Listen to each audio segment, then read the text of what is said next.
Okay, we have a green box, we have a live counter ticking up, so we should now be live. Can confirm we are live. Okay, good. I have to pause now to confirm that.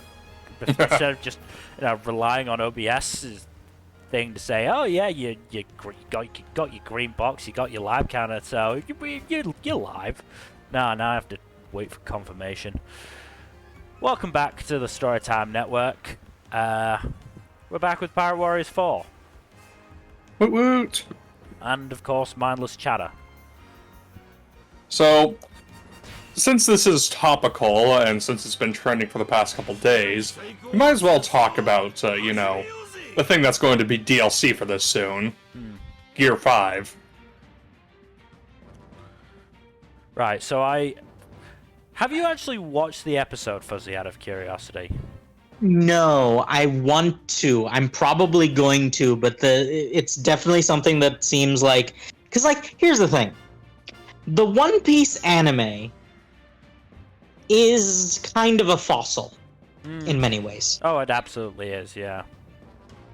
It is a relic of a different time before Shonen realized that seasonal was, in fact, a format that works for it. Mm-hmm. And... I the thing is, right? It's not like the animators aren't trying. Oh no, they pop off every now and then. It's just there's a limit to how much they can muster with under their unique conditions. Yeah, their constraints do kind of fuck them over quite a bit. It's why it's such a fluctuating series in terms of quality. It's because they are largely dictated by the pacing as put forward by executives. Mm-hmm. Fortunately, that hasn't stopped us from still getting some banger episodes here and there, but unfortunately, that means that most episodes are not, banger episodes. Even in Wano, which is relatively fertile with good content. I don't like the use of the word fertile. I know you didn't mean it in a weird way. That's just one of those words that is... Thank you. That's just one of those words that, even if you don't mean it in a weird way, it's kind of a weird word. It's not always resplendent with quality content. How about the word moist? Yeah. I don't mind that. See, I don't have a problem with words like moist or supple or cusp. Succulent. What about undulating? Do you like the word undulating? I have no problem with that. No, to me, it's not the sound of the word. It's rarely the sound of the word. It's more like the implication. No, it's funny because there's a booktuber I follow who really hates the word undulating. It's one of her pet peeves. So it's always funny whenever a reader or a writer has one of those pet peeves around a certain word, and they just it bugs them so much for no explicable reason. I just find it very funny. I would know, I also have pet peeves around, inexplicable pet peeves around specific words.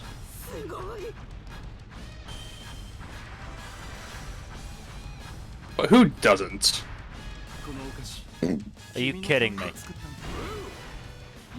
You said that the rooftop was about to fall. There's nobody here.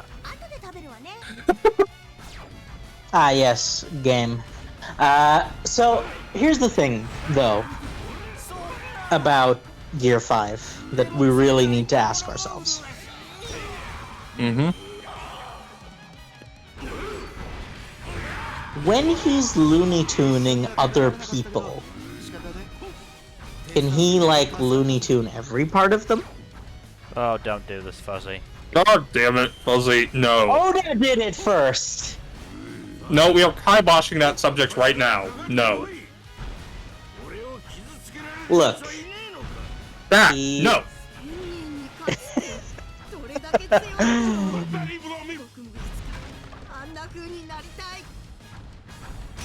That one seemed the most appropriate for this. Yeah, no, we're not going to discuss that. I don't want to discuss that. No, thank you. Wow, get fucked, Jabra. He wishes. Yeah. Oh, and the point is, Jabra has like heavy I mean, incel and energy. Jabra's girlfriend broke up with him because she thought Lucci was more her type and didn't think he was adequate enough. Oh, Which is that's just... I mean, who Is- likes Lucci? TR.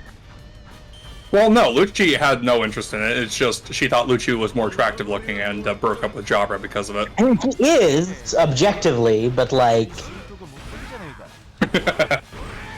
she's right, but she shouldn't say it. Yep. I don't remember the details, but it was in an SBS that Oda mentioned this. Oda really do be wildin' in the Oda does SBS. some really crazy shit in the SBS. He just does not care at all. Oh no, of course not.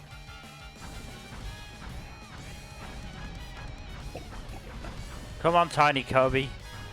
Keep moving. He is so small compared to Kaido. He doesn't even come up to his knees. He's like shin height. Stop getting distracted, Kobe. Keep moving. I don't like Kobe. Yes, we know. We know. But so okay, on a slightly more well, tangential subject.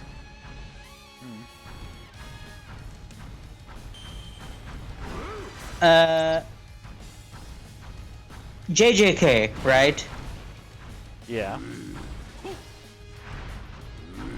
What do you think the over-under is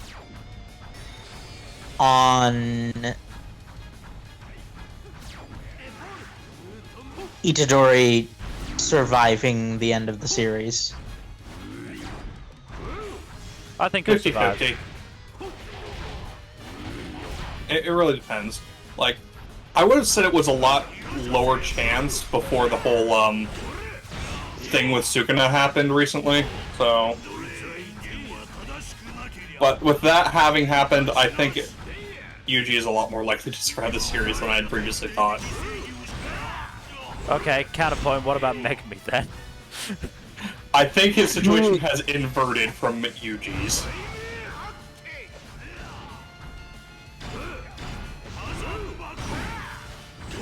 Yeah, back to One Piece, because we didn't really talk much about the actual presentation of Gear 5, we just kind of glazed over it.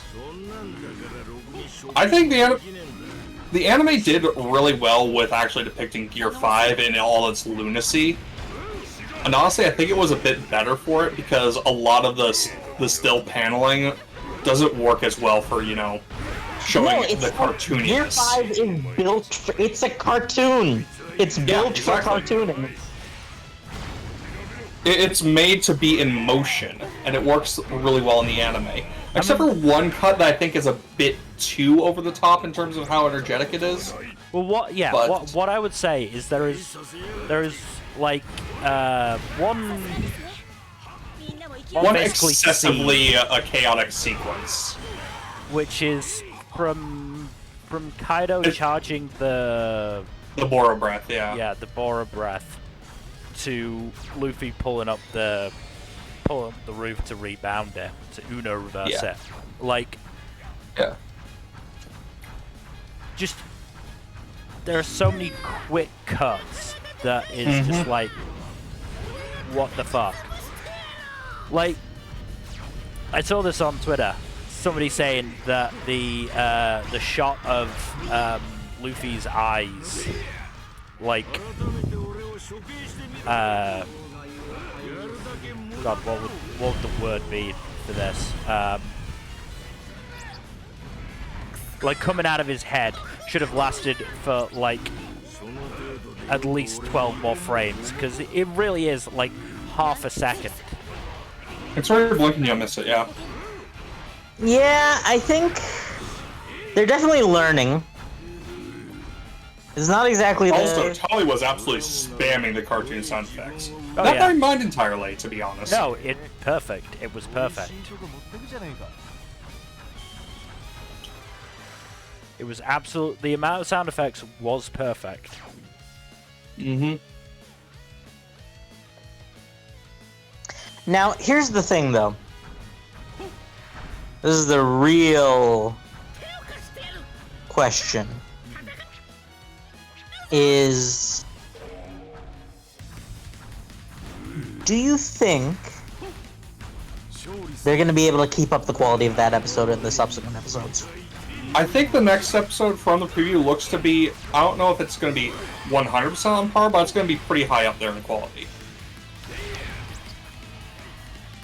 Because the next episode is where we really see the Gear 5 lunacy come into full.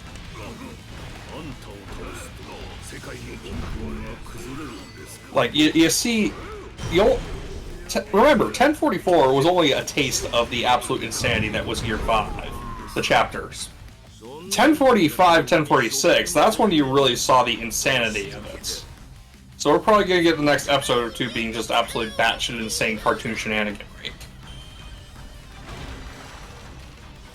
I'd also like because after you pointed that out when we were talking about it last night, I did actually go back and reread from I think 1044 to probably 1050, 1051. To the end of the fight, basically. Until Green Bull showed up at Wano, I think. Okay, so a little bit after 1050. Yeah. And there is an entire chapter where basically Luffy is... I can't remember exactly. He's either holding the massive punch or is, like, pushing against Kaido. And it's an entire chapter of that, and that's... Based on that's going to be awful in the anime. Based on Toei's pacing, that's going to be an entire episode. An entire episode of Luffy doing that. 23 minutes. It's going to be... Well, no, it's going to be about 20 minutes, because they have an ED now. Then probably more like 18 or 19 minutes, because Toei... Oh yeah, because of the recap as well. No, and they have like a 2.5 minute OP. Yeah, I was going to say, they don't have the regular 1 minute OP, or 1.5 minute OP, so... Yeah, no, 2.5 minute OP, minute and a half ED, plus like 2 minutes of recap. So that's like 7 minutes shaved off right there. So it's still going to be 16 minutes of just like the clash. Yeah. Now... Yeah. I will say, like, again, the full tilt shenaniganry of Gear 5 is not going to be on display until the next episode and a couple episodes after that as well. This is just a taste of how it is to begin with. But the animation for a lot of the Gear 5 segments were absolutely fucking amazing. No, it was good. As I said, there was just the two things. The one that I mentioned, of it just being so quick and chaotic that it was really fucking difficult to figure out actually what was going on. I'd say from when Kaido launches his Boro Breath to right before he gets hit with it. At which point it turns back into more easily trackable Looney Tunes shenaniganry. Because him with his eye take was just so fucking funny. I do really, really like that one meme frame. Yeah. One of where the moment where Kaido realizes, "Oh, I'm boned." oh, I'm boned.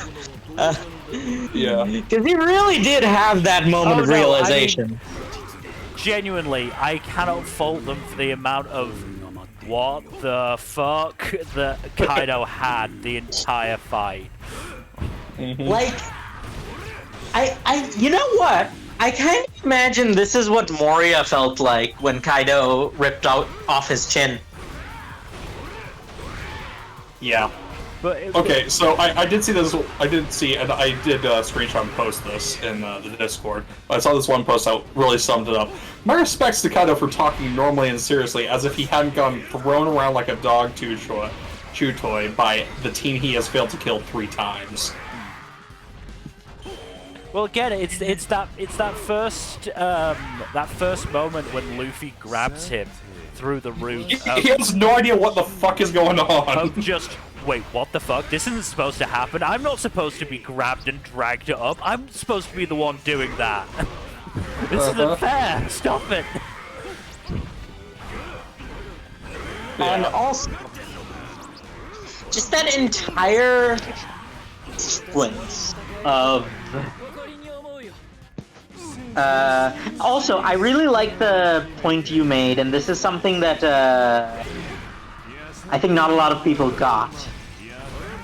But Luffy is definitely acting a little bit out of character, and that's because he thought he was dead. Yeah. No, and to be fair, I remember I took a little bit of issue with how seemingly out of character Luffy was, but again, watching it so closely with Gojo versus Toji, it actually does make sense. It's a power high. No, it's definitely not just a power high. He is on an adrenaline rush from not just a near-death experience. His heart literally stopped. Yeah, he was basically resuscitated by his Devil Fruit awakening, which is insane. Yeah, he literally did die and come back to life, for all intents and purposes. So of course he's like, at least a little bit loopy at the time. Yeah. And especially, and I forget who made the point in the server, but Zoan Devil Fruits very explicitly, when awakening, do mess with your head. It's like how the the 4 awakened Zoans in Impel Down. They literally, that's what the average awakened Zoan looks like. Right? Like, that's the thing you have to remember. Most of them can't handle the transformation. Yeah, the average awakened Zoan is very powerful, but also mindless. It's like, you know what? It's pre-time skip Monster Point. Right? Yeah. Monster Point is literally an awakened Zoan. Yep. Like, also, I know Oda's too good a writer to pass this up. I need to see Luffy eat a Rumble Ball. Oh god, no. That'd be terrifying. He's already a silly little guy as is. Just give him the Rumble Ball. Just like, the moment, I fully expect that the moment they realize that he's like a Zoan and not, as they thought, Paramecia, I feel like they're gonna do some science. I think the other thing that helped in my case is the fact that, yes, Luffy has used Year 5 since and did not act anywhere near as hyper. He was much. Yeah. He was very much. To be fair, he's always been Looney Tunesing his fight style, right? Like that has always been consistently a thing that he does. I gotta love all the people who have been pissing and moaning about how One Piece is supposed to be a serious series, and it's like, have you been paying remote attention? It's like the he tried to eat Crocodile at one point, and he sprung a leak in their second fight because he had too much water in him. And he had a hole because Crocodile impaled him. I know that obviously Oda has had this plan for forever because he's Oda, but it just makes me wonder, think that he was doing the fight with Kaido is like, no, this This is too serious. This isn't me. This isn't Luffy. All right, we're introducing the Looney Tune now. Yes. It's like, yeah, again, that would be very in character. Both for Oda and for, like, Luffy. Because here's the thing. You know what? It's like, at one point there was a character in Tekken 7 who's, who had Baki proportions.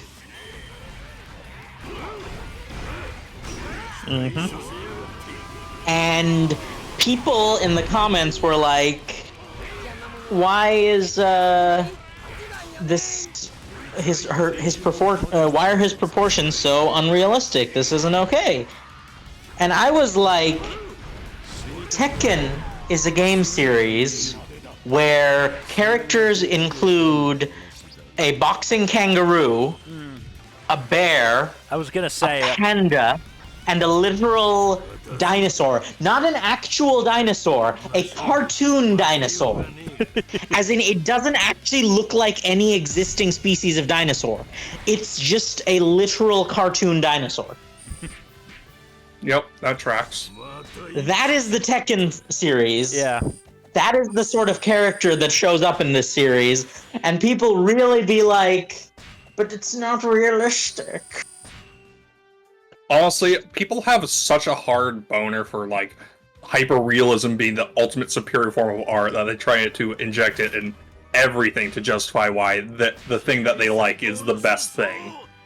And it's like, no, realism does not automatically make something superior, and realism is not in every single piece of art all the way down. Yeah, look, One Piece's designs have some issues. We all admit that We've discussed it before on the stream as well. that there are some issues there that, you know. What? What, you're saying that women don't literally look like hourglasses when they have hourglass figures? No, they do not. Mm-hmm. Shocking. I know. It's wild. But yes. But, you know, the realism is, or the lack of realism is not the issue. Like, you know, it's... No. It's never been the issue. No. One Piece has always been a series of exaggeration and absolute nuttiness. Yeah, so to me, it didn't feel out of character. It's just you have to take a lot of context into mind. Also, Mill, now that you've had some time to sit with it and see more, and like, especially now that you've like resolved some of your initial issues, what is your final verdict on the fruit chain or the fruit revelation? I think it's good. I mean, again, part of it is seeing it in motion and seeing it with all those fucking sound effects and, you know, fully getting Oda's vision for it. It's like, all right, no, this is dumb and I love it. This is so insane. It's truly dumb. the most ridiculous power. Yeah, no, it's fucking stupid and I love it. I get it now, Oda-sama. I get it. You were right all along. Yes. And really, that is the correct answer. Yes. Look, Luffy's just a silly little guy. Silly little boy. No, that sounds... No, I don't like the sound of that. Silly little guy sounds like a silly little guy. Silly little boy sounds... Oddly sexual. I wasn't gonna go that far, but it is a bit unsettling for some reason.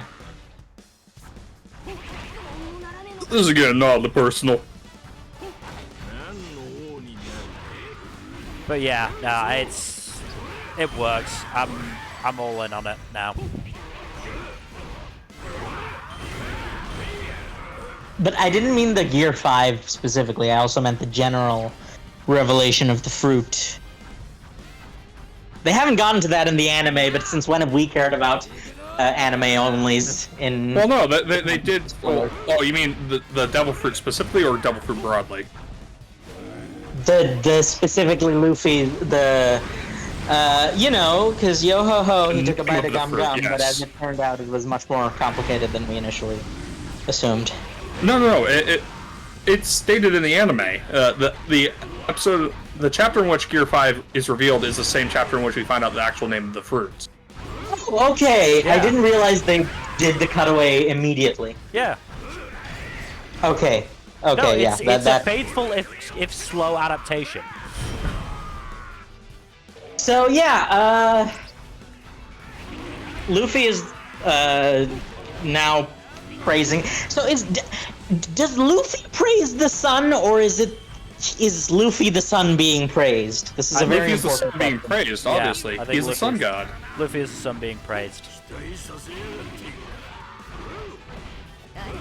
Which, you know, I love Praise the that sun. for him. I Good love for that for him. him.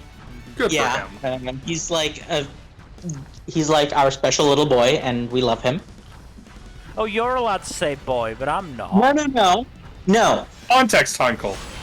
I take issue with the phrase, not the word. Special little boy carries a different connotation from silly little boy. Whereas silly little guy, look, language is a very nuanced and inconsistent thing. I think we need to accept this. Language is complicated. Who'd have thought? Especially considering, you know, English is 3 languages in a trench coat.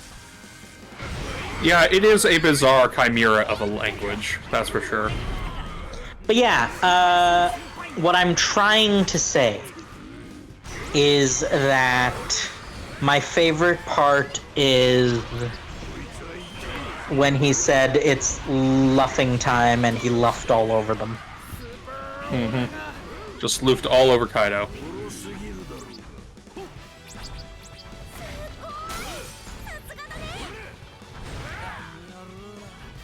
Man, I'm just waiting for the next episode, because the next episode is going to have some of my favorite Gear 5 bits.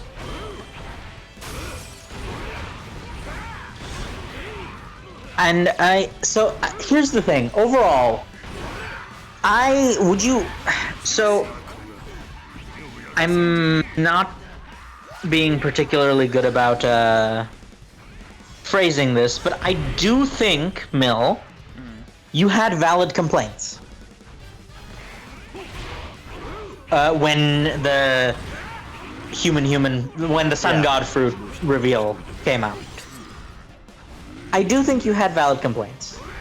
And I'm not trying to put you on blast here, but I'm trying to look at this from the perspective of people who I'm sure will have similar complaints. Right? Mm-hmm. So, what would you like to go over those complaints and what really Well, what made them better for you? if I recall correctly, my issue was that it felt like Luffy wasn't in control when he was Gear 5. And a lot of that was the persona, you know, he was... Luffy up until that point had been taking the fight very seriously, and then he seemed to be taking it solely as a joke. And... As I said, the realization that, especially considering in the same chapter we got the whole, oh, these devil Zoans are partially alive and influence things, that was a little, you know, sort of, okay, that's a little disconcerting. Especially in this chapter where Luffy doesn't seem to be himself. But, again, knowing that or realizing that it's a power high, realizing that it was probably just an initial activation thing, and the fact Yes, that the fact Luffy that it is true that he's not in control. That is very true, but the thing is, that's not a permanent thing. Right? It's like, we also have to remember, Luffy is a fighting savant to some extent. Yes, I will never fight you on that.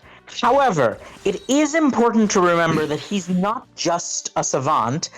He does tend to put the work in, and he has a track record of not necessarily mastering things on the first go around.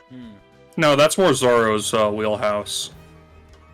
Well, even Zoro needs time, right? Like, he'd been practicing the hockey, which is absolutely what he mastered by that point. He'd been practicing it since childhood, essentially.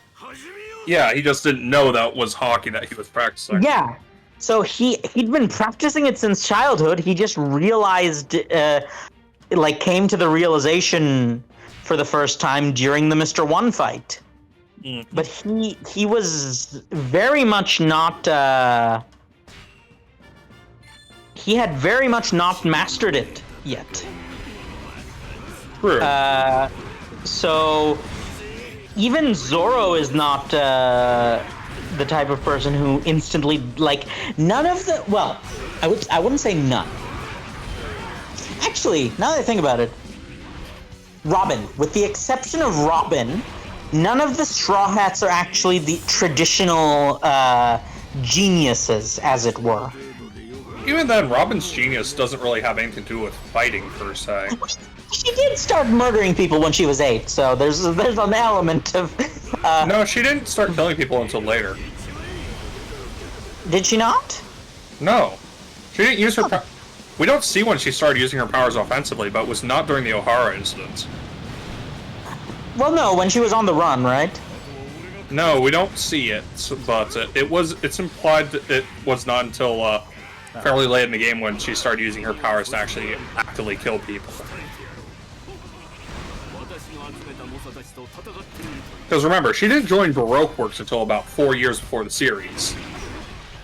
That's true. Well, no, but she was like... it's heavily implied that she was, like, already an assassin by that point. If only for self-defense purposes. Well, there's a difference between killing in self-defense and assassinating. You know what I mean, Jack. Like, Robin is allowed to have killed people. It's not a... I'm not saying she hasn't killed people or she didn't... She, wasn't guilty of murder. I'm just saying we don't have any evidence of her killing people before she joined Baroque Works. But she almost certainly did. She almost certainly was killing government dudes. Oh, almost certainly. But it's likely Before that she she didn't joined actually Baroque. develop the skill to do so until she was older than, 8. Okay, yes, I'll give you that, but like... Remember, even with the cumulative strength granted by her fruit powers, each individual limb is only as strong as her actual limbs. Yeah, but that's why she's a grappler. Because that's the optimal strategy for that I sort don't of think thing. she'd be strong enough or have enough proper leverage to actually, utilize it in any way beyond inflicting sprains or something like that until she was, actually, strong enough and not a child. Okay, yes, fair. Anyway, that's distracting from the main point, which is none of the Straw Hats are really, like, geniuses or prodigies who, like, immediately pick things up the moment they look at it. They are prodigies in their respective fields, but they're not, like, instant experts. Yeah, that's what I mean, is, like, they're, like, they do have to put the effort in, and they do take time to learn. Which is why it was much more believable. Because, like, remember, Luffy spent the entirety of pre-time skip having to turn into a chibi every time he used Gear 3rd. So, it totally tracks that he would not be on top of it immediately.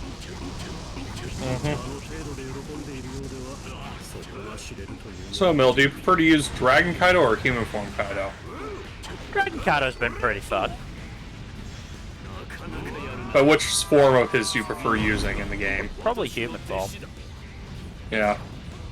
Well, not human per se, but you know what I mean. Yes. Humanoid form. base form, yeah. Man, that dragon form is sure clipping through a lot of buildings. Yeah. Kato is not made for small towns like this. No. He is not. I mean, dragon form isn't really made for, like, towns in general. Kaido does not do subtlety. No, he's not a subtle man. But are there any other major complaints that you can think of about, like, Gear 5th and the fruit reveal? Again, not off the top of my head. I'd have to go back and check what I was saying at the time. Well, I do remember one thing you were saying, if you don't mind me bringing it up. Go for it. One of the things you were bringing up is the question of, does Luffy's fruit actually being, like, legitimately very powerful cheapen it? I don't think so. Because it took a lot of training and effort to get it to the point where he could actually unlock its full potential. Had a very steep learning curve to it, you know? No, I absolutely agree with that, but it's the devil's advocate issue.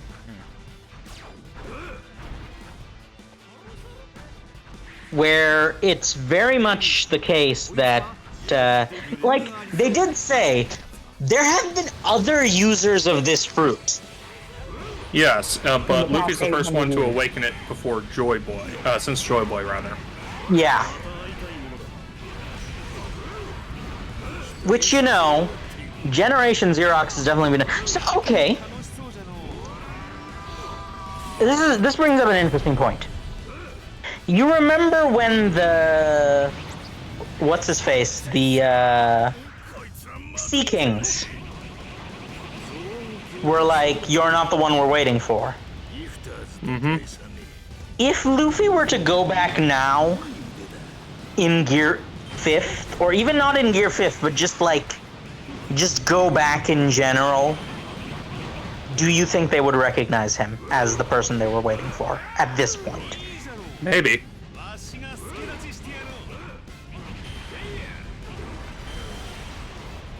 Because it seems to make sense, right? Like, the implication here seems to be that, oh, what they were waiting for was Joy Boy. And one of the indicators of that would definitely be the awakened Praise the Sun fruit. Mm-hmm. But if that's the case, at that point, Luffy would not be recognized as Joy Boy. What's changed since then? I think I think they'd specifically need to see the awakening. And I think, I don't know, maybe they can tell that the fruit's been pre-awakening versus post-awakening. Like, we know that it's not entirely the case that, especially in the case of a Zoan, it would not be surprising if there are I'm noticeable differences. Trying to look at this in a case of what makes Luffy special compared to the previous holders of the fruit.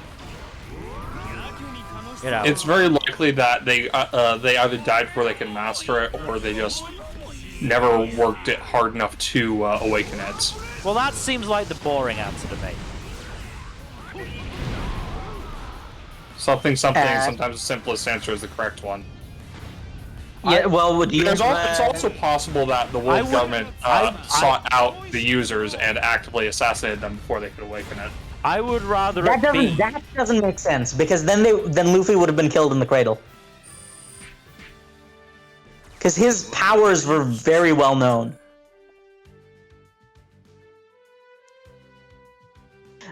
But Mill, you were gonna say something? I would rather it be something, honestly, something similar to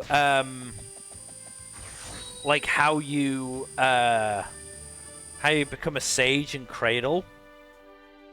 Like, Luffy became the epitome of, you know, of rebellion and the epitome of sort of like Joy Boy. And that's how I it believe is unlocked. the specific. I believe revolution is the specific. Yes, revolution. Because there is a distinction. It's not the most like obvious distinction, but there is a distinction between rebellion and revolution. Mm-hmm. But yeah,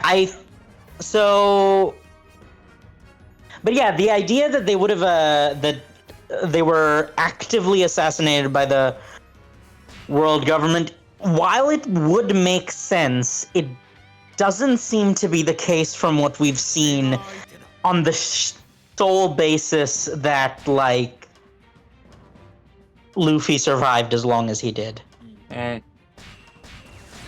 Because he was clearly a known quantity, and I doubt Garp had the level of influence necessary to actually legitimately keep him alive if they really did decide, oh no, he dead. Like we gotta take care of this as quickly as possible. So I do think it's not necessarily the case. Though granted, there might be other circumstances that lead to them not necessarily being immediately killed.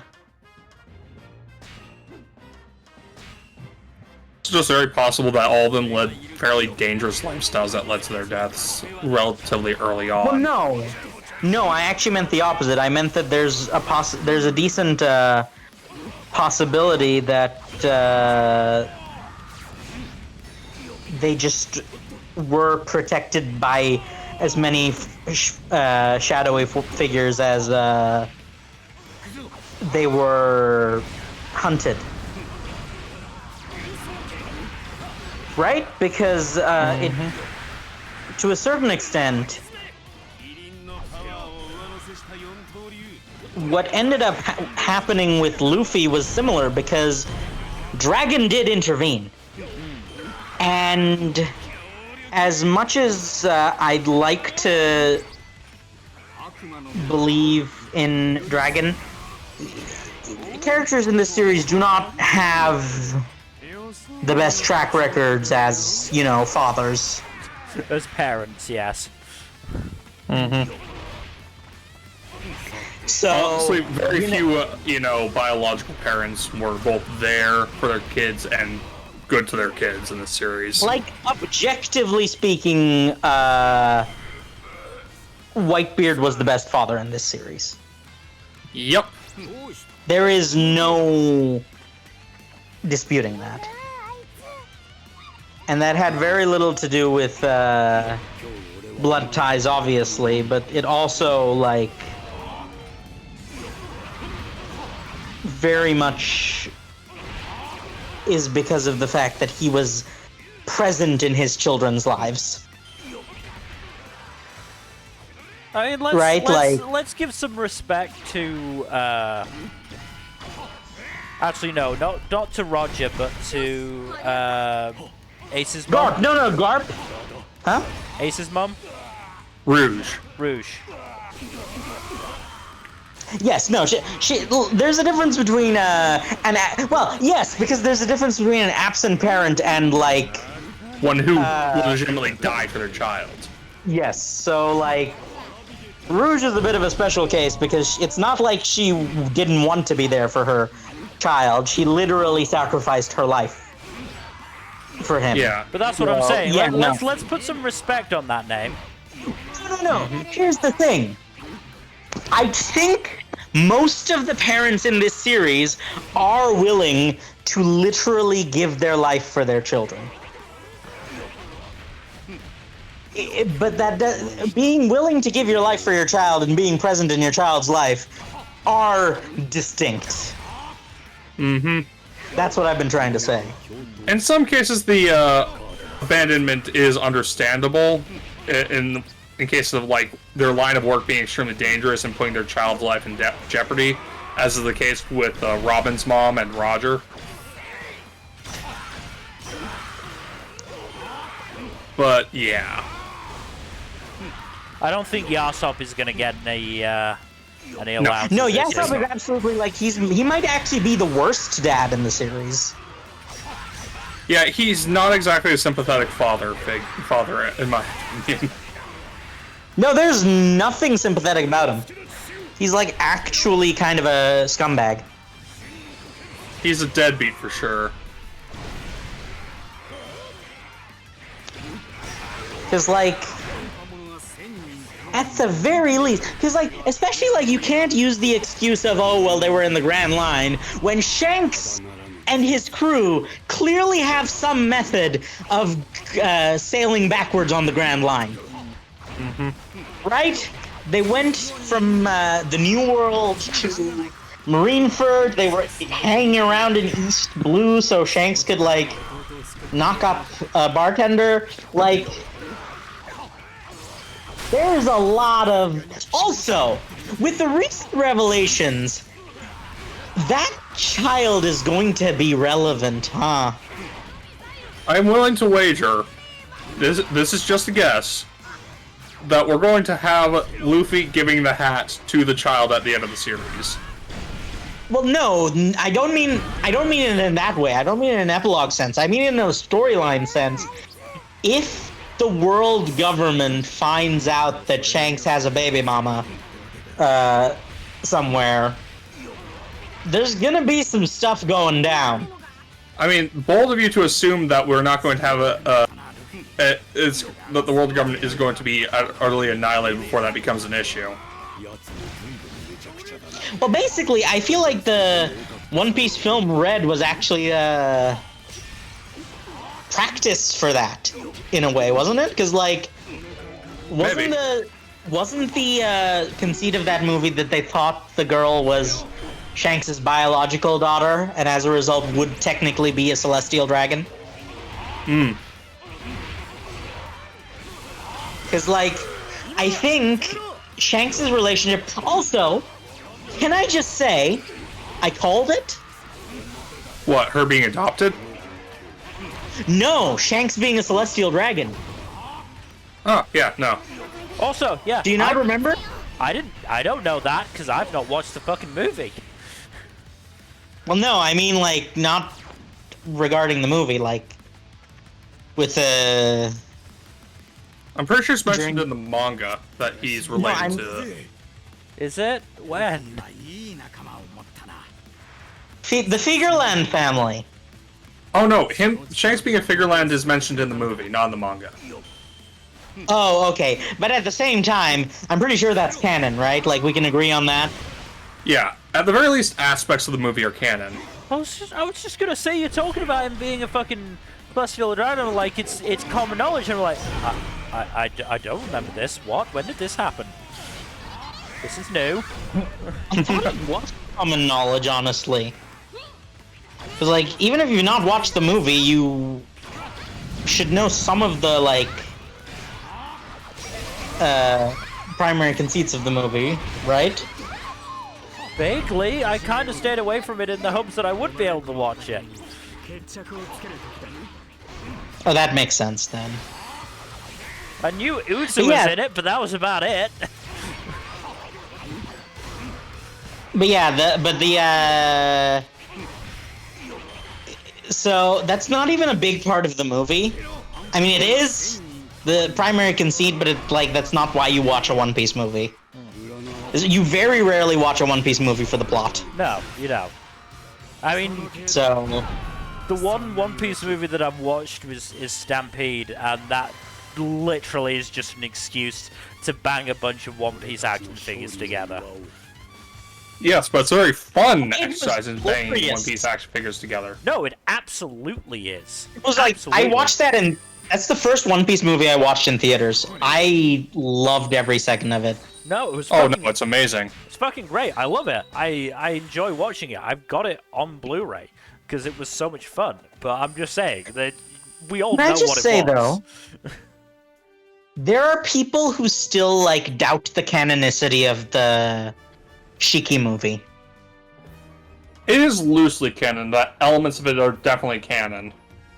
Right? Like, Shiki is 100% canon, but I definitely would argue that there is a degree of canonicity to the events of that film as well. Maybe. But yeah, I have been calling that Shanks is a celestial dragon pretty early on. So I'm glad I finally got, like, proof of that. You're glad that you got vindication! Yes, thank you, Commander Holt. Captain Holt, but yes. Look, he's a commander in my heart.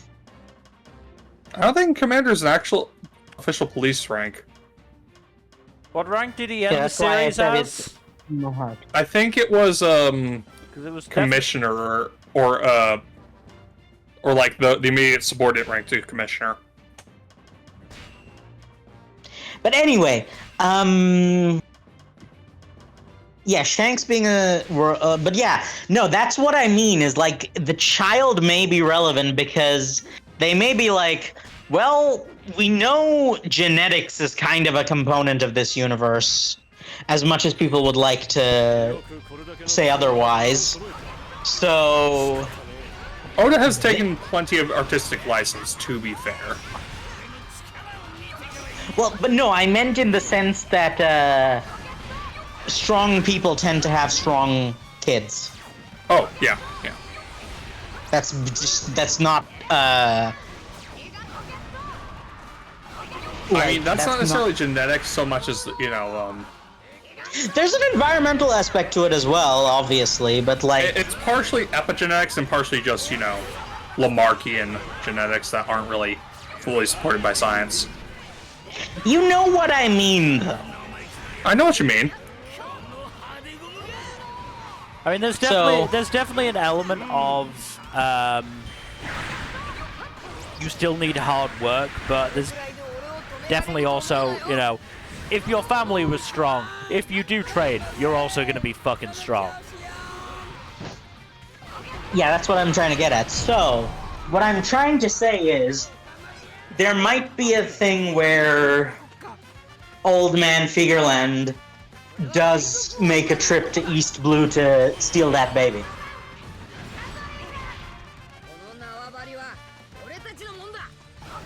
Or someone tries to steal that baby. Like, I don't think it's going to happen, but I do think there was a world where it could have happened. Hmm. Do you get what I'm trying to say? Because, like, that baby is very, like, I'm pretty sure most of us can agree that that is Shanks' baby. Oh, 100%. And I do think... Look, good for Makino for getting dicked out. Look! You can do a lot worse than Shanks. Oh, absolutely. I mean, Yasop is right there. Look, let's... He's already left a baby and one woman and run. To be fair, he did at least marry her first. I am pretty sure that they outright say that Yasop was married to Banchina. I forgot that that was her name. It took me a second to remember.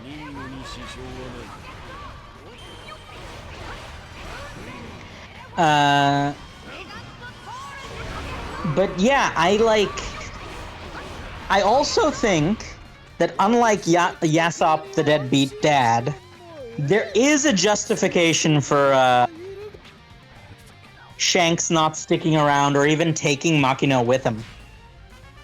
Yeah, because he has no reason to believe that she or the baby would do well on the Grand Line.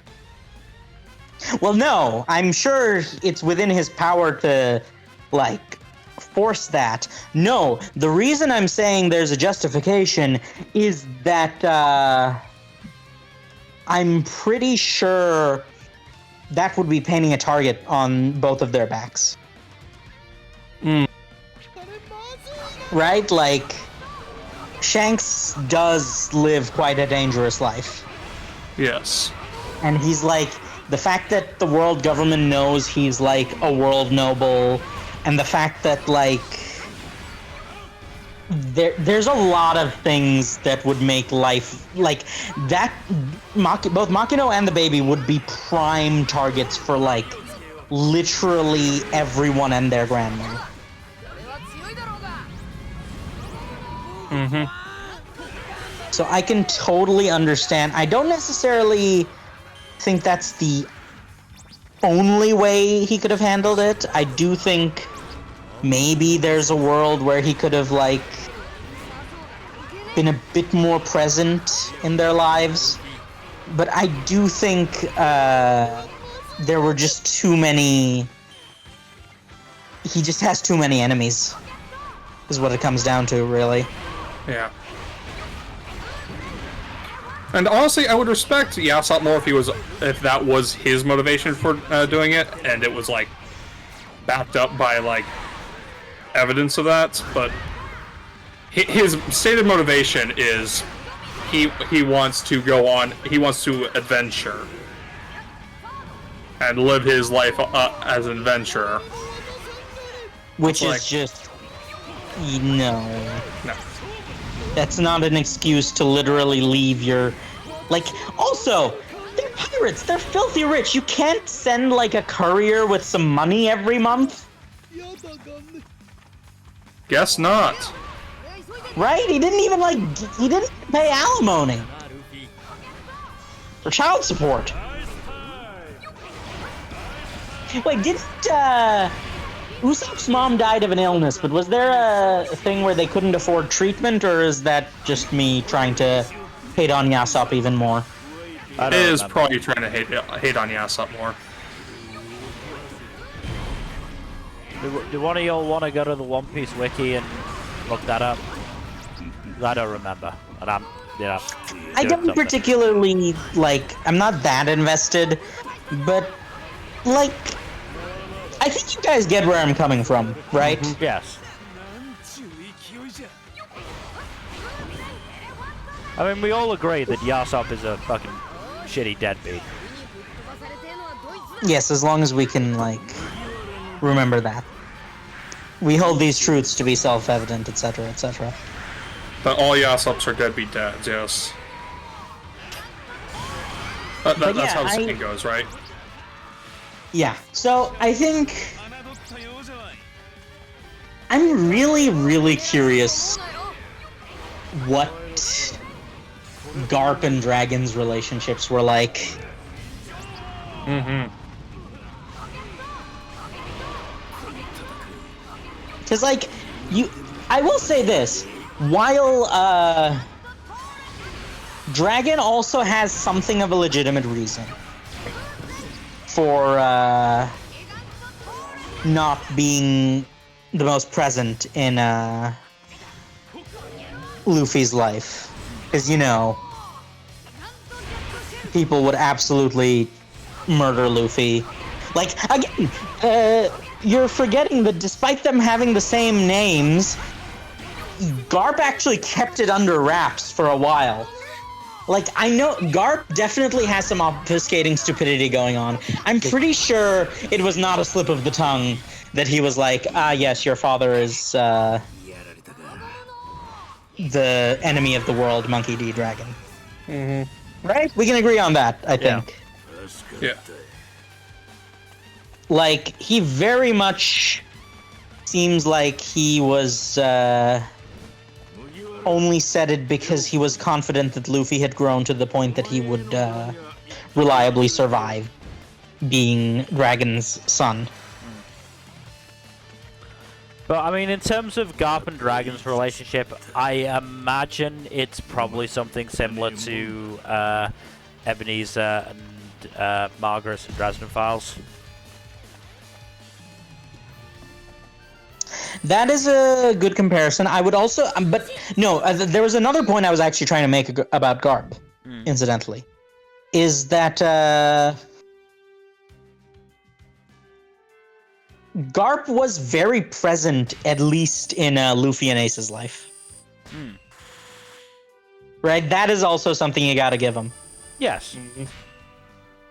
I mean, to a certain extent, he was there, but he also wasn't there for long stretches, I think.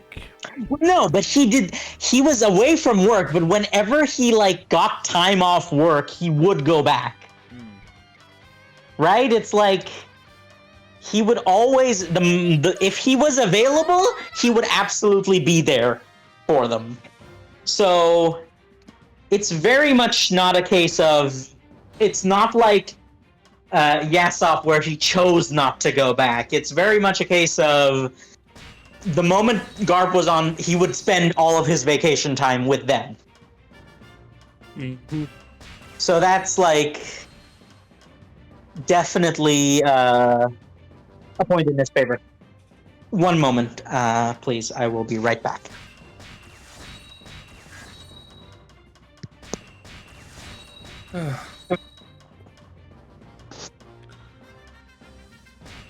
Not 100% sure how we got onto the parenting of One Piece.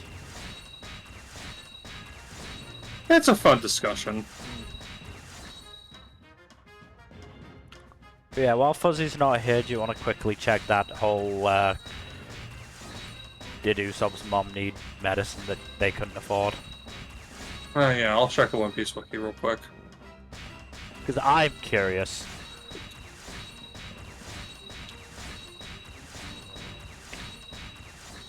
Do do do do do do do do do do do do do.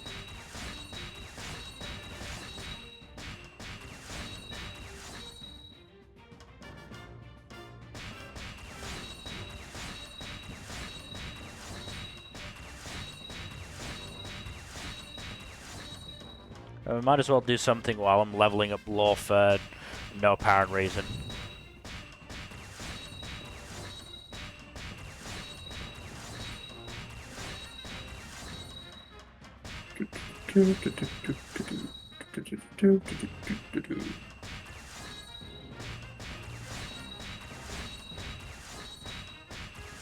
Yeah, I'm back. Sorry, it was time for my grand's medicine.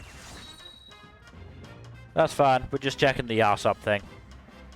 But yeah, no, I think the reason the parenting conversation came up is because Shonen does have, like, a track record. A very bad parent. track record, yeah. A horrible, horrible track record. Yeah, Okay, yeah, so- it doesn't say anything about her needing medicine that she couldn't get. Yeah, that's just me trying to hate on Yasop even more, I think. Just making that up in my head to make him more of a bad guy. But, like, the thing is, I think One Piece is fascinating in that it is very much a mixed bag, in a good way. Right? It's a good thing, honestly, that there's, like, variance in how good or bad they are as parents. Don't you think so? Yeah. Because, like, it's very much a scenario, I think, where this is a more realistic take on the shonen bad parent problem. Because while most of the parents in this series are in similar circumstances, they react differently to those circumstances. And I think that's quite valuable from a writing perspective. It's like a good lesson. Because, yeah, obviously people don't all react the same to the same circumstances. We see that on both the pirate side and the marine side. Right? So, we see Garp, who absolutely tries his best to be present in his grandchildren's lives, at least, whenever possible. And who's an example on the marine side of a less than great parent?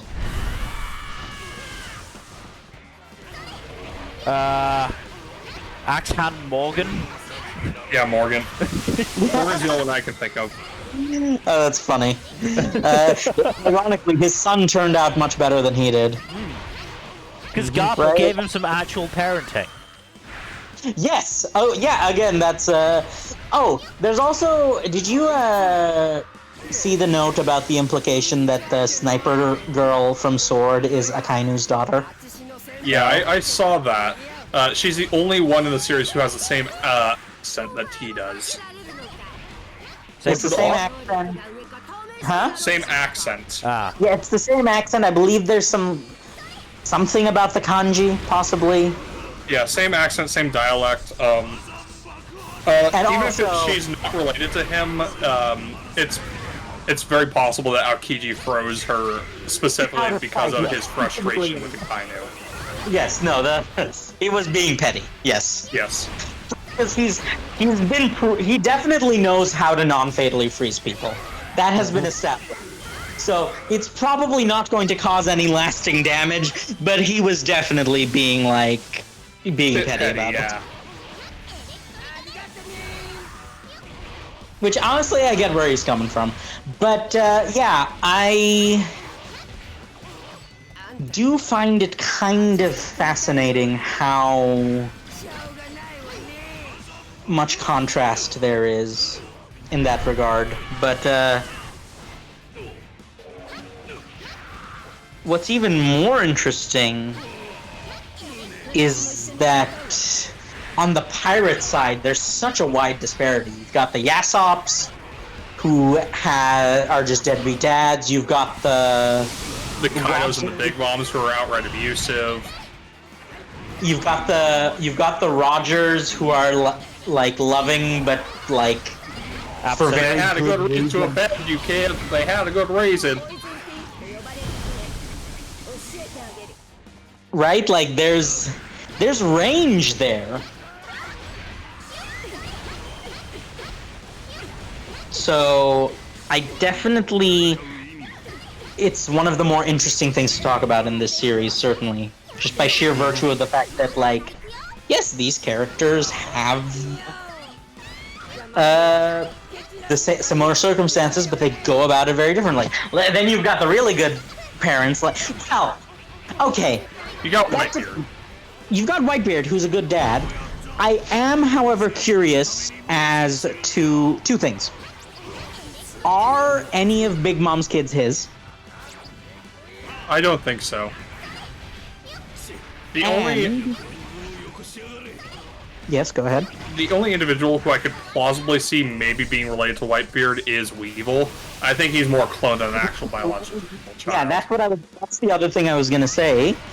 Is That man seems like he'd have strong genes. And yeah, none of the Big Mom kids really have his luck. No. that is a fair Look, point? Yeah. I don't think Whitebeard really got around too much. I think it was more focused on his crew and slash family. Yeah, no, I think Unlike Whitebeard was more- Shanks, who definitely has gotten around. I don't know about that. Shanks gets drunk a lot, is the thing. Yeah, but he does not seem like the type to just, Right. I mean, we know that Shanks definitely has fucked, but does he regularly fuck is the question. He definitely, to me, seems like. Well, it's either do that or learn to do certain things with his other hand. Or maybe he just swings both ways and mostly gets a lot in the company of other gentlemen. While that is a genuine possibility, Shanks definitely has that. He has that Vibe. energy to him. He does have the strong bi energy. And a lot of the sailors in One Piece are primarily men, so be a lot harder to find the company of women in a lot of these sailboats, so to speak. Look, just from a historical point of view, I'm pretty sure that's canon. Yeah, what's the saying? The British Navy is run on rum, sodomy, and a lash. I've never heard that phrase, but I have no reason to doubt it to be true.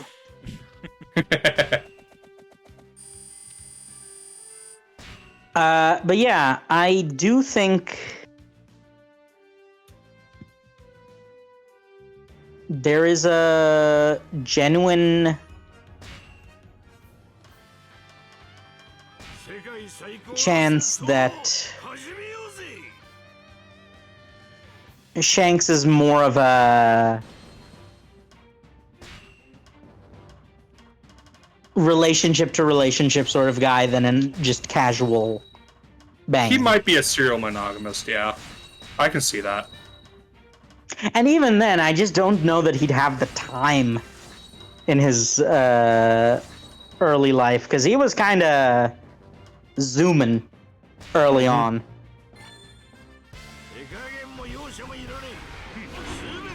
Do you think he's fucked Mihawk? If he hasn't, he has certainly tried. I absolutely think they have. Yeah, again, if there hasn't been banging, there's certainly been an attempt.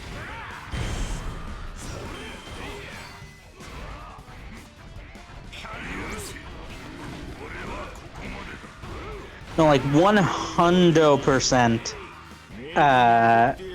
Shanks is a proposition to Mihawk. Yeah, no, There is no doubt in my mind. Yeah. Shanks is absolutely proposition Mihawk, and I'm pretty sure Mihawk would have agreed at least once, just out of curiosity.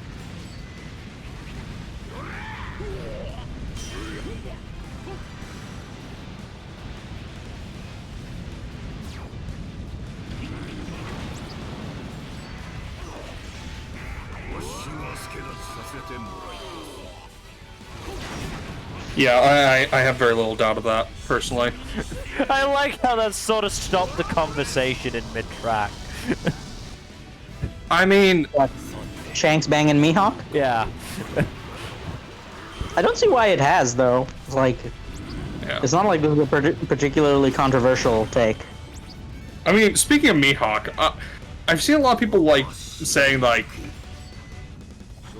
I've seen a lot of debate over whether his relationship with Perona is, like, familial or not. I lean towards familial, personally. There's no chance it's romantic. I do not, like, that is just Yeah. crazy talk. Who in their right mind is saying that? More than a couple of YouTubers, at the very least, and at least a few people on Discord. That's I don't just agree with any of them. That's just insane, especially given the fact that, like, Perona is almost explicitly crushing on Zoro. Mm-hmm. Right? Speaking of Zoro, how does he get so many people attracted to him? Zoro is a shonen harem protagonist. And he's in a battle shonen series, which is where he likes being. Well, no, he's like, when I mean harem, I mean like in the, I was gonna say the biblical sense, but that's just patently false. No, when I was gonna, when I said harem, I meant in like the sense that he absolutely is the dense harem protag. That's his character archetype. Mm. Oh, absolutely. So I do think Zoro's harem nonsense, I don't know how intentional it is, mind you, but it is funny. Like, it's also because he's probably not necessarily completely oblivious. Because let's all remember, while it's a very low bar to clear, it has been established that Zoro is slightly more intelligent than Luffy. Oh yeah, no, absolutely. it's a very low bar, but it's probably not untrue.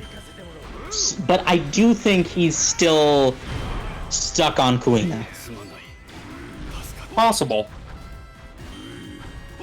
You don't think Definitely so? possible. No, I think it's possible. I would not rule it out.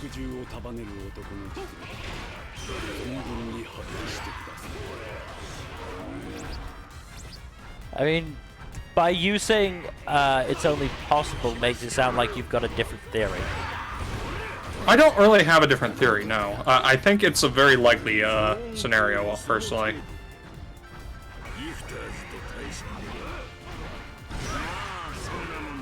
I just don't think it's necessarily the only possible explanation, but I do think it's the most likely one. Yeah, I just overall, but yeah. So let's count them. And it's not that many if you think about it. Tashigi, Perona, and Hiyori. Is there anyone I'm missing? Those are the explicit ones that I can think of.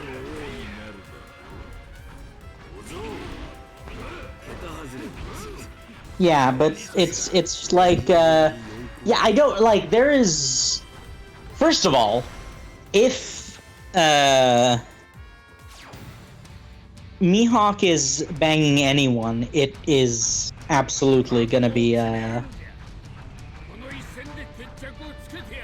Shanks. Shanks. Yes. But even beyond that, it seems very, very unlikely to me that Mihawk would in any way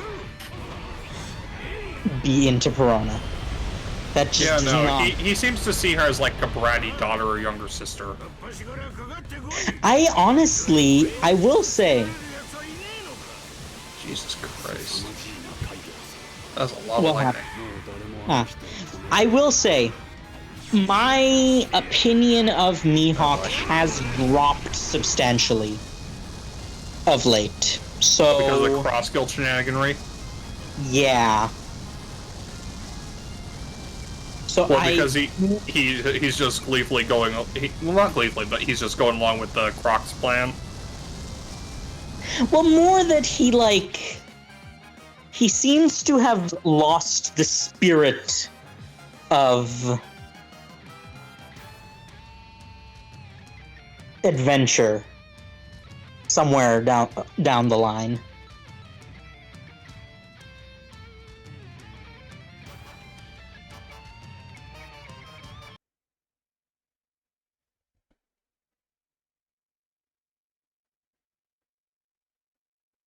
It really seems like he has become significantly more jaded, and while you might argue that he's like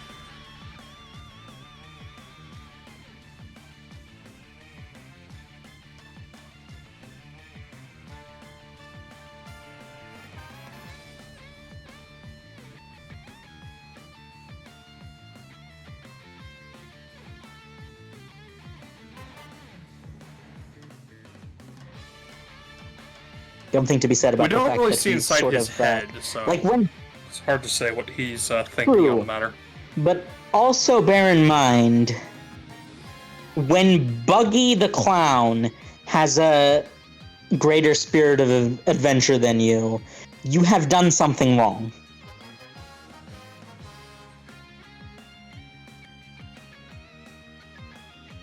Mm-hmm. To be fair, Buggy's been, you know, inspired by Luffy to a certain extent. True, but Buggy D Clown definitely is not what you think of when you think, you know, adventurous. Yes.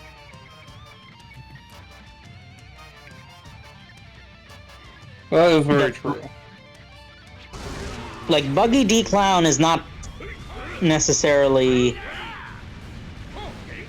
not a competent pirate, but it was really, like, I think a turning point in his character when he decided to go against Croc and Mihawk But I think Mihawk has just like become somewhat broken and jaded by the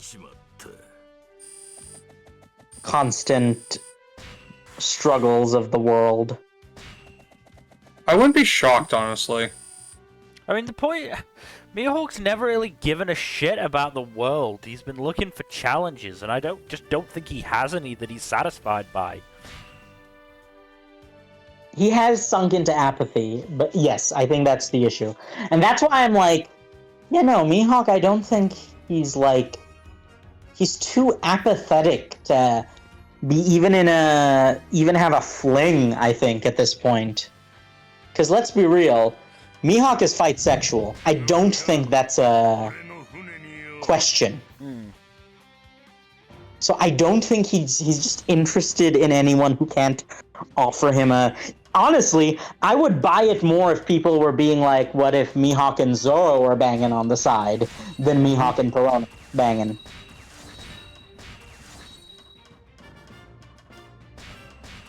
I don't think that's the case, because I'm pretty sure Zoro is still carrying a torch for Kuina, but definitely I do not like what... I do not want any of what those guys are smoking, is what I'm trying to say. Mm-hmm.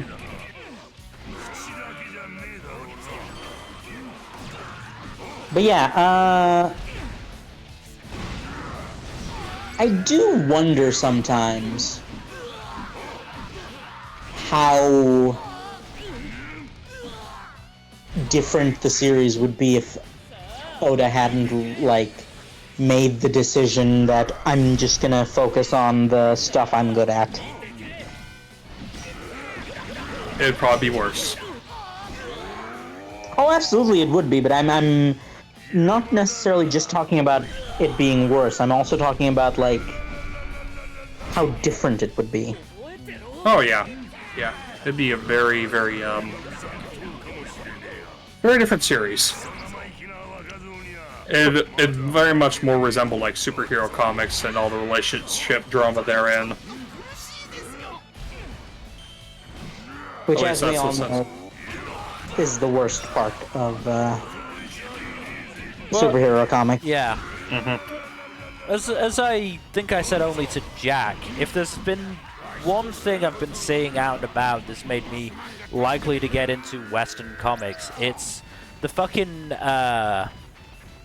it's fucking Bat Family shenanigans. Yep. And even the Bat Family has very inconsistent stuff. Well, if you're talking about strictly, like, the webtoon, for instance, that's good stuff. That's good content. There's a Bat Family webtoon? Yeah, there's a webtoon. It's called, Wayne Family Adventures. Huh. It's very good.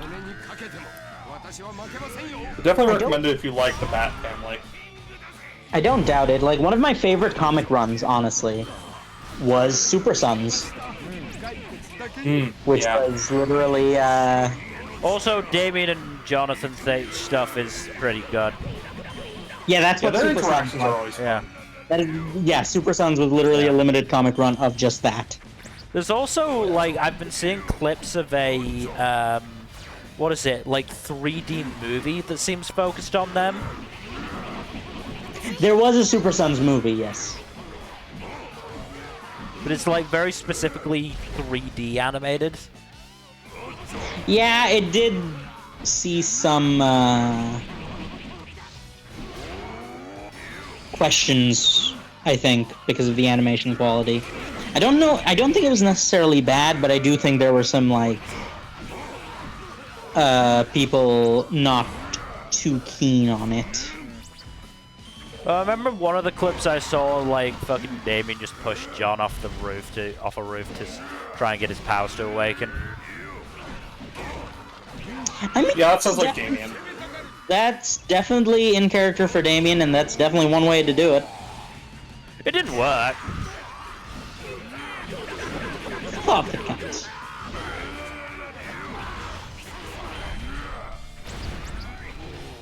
Look, also, let's be real. He could have done worse. And he I mean, probably... he has done worse. Yeah, it's like... It was honestly a great show of restraint. But, yeah, Bat Family stuff is fun, but, like, again, the reason I'm saying Bat Family stuff is a mixed bag is because... Okay, this is kind of a landmine, but I'm going to trigger step it? on it, trigger it for the bit.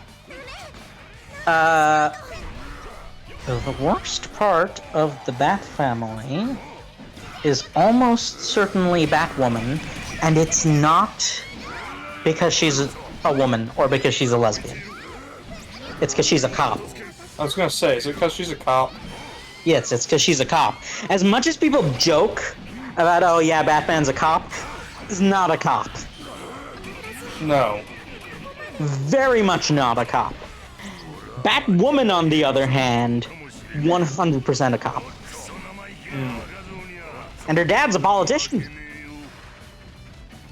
It's like a nightmare combo. Wait, I'm confused. Who's Batwoman?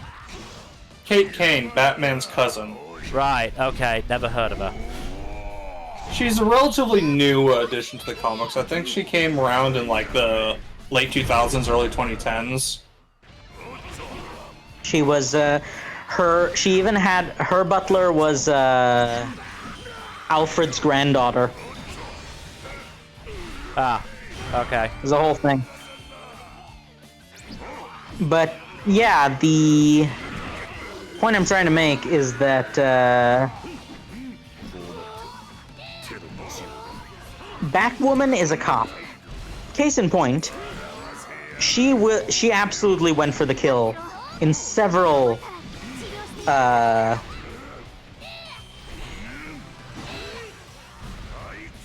parts of the series where she was...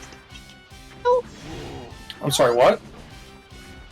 Well, okay, the one I'm thinking of is like specifically Clayman, because there was a whole arc in the comics where Clayman Clayman got a redemption arc, and then someone gave him the juice. Clayface? Clayface, yes, Clayface. Look, their names aren't the best. They're early characters. Clayface got given the juice, and then that resulted in him going on a bit of a kerfuffless rampage, and Batwoman just like straight up shot him in the head. I don't think he killed him, did it? No, but she was expecting it to. Yep. It didn't kill him, but it was not for lack of trying. Honestly, I feel like you could more or less sort cop type characters into a triangle chart of sorts, with one corner being like actual well-meaning, good-natured cops, you know, like the Brooklyn Nine-Nine characters and whatnot, or Columbo. And then you got, in another corner, you got the inept inspectors, a la Jacques Clisser from Pink Panther. And then you got the corner, cops. You got cops. Yeah. And Batwoman is very much one of those. Yeah. I'd honestly say Jim Gordon is is more towards the good cop side. No, Jim Gordon is absolutely, like, one of the best characters in the series, like, outright. Yeah, Jim Gordon is 100% a good dude. That's not in question, but it's like, look, Batwoman's a cop, don't at me.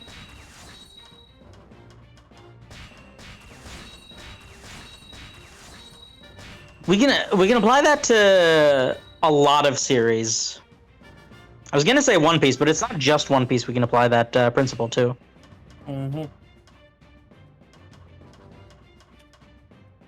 For example,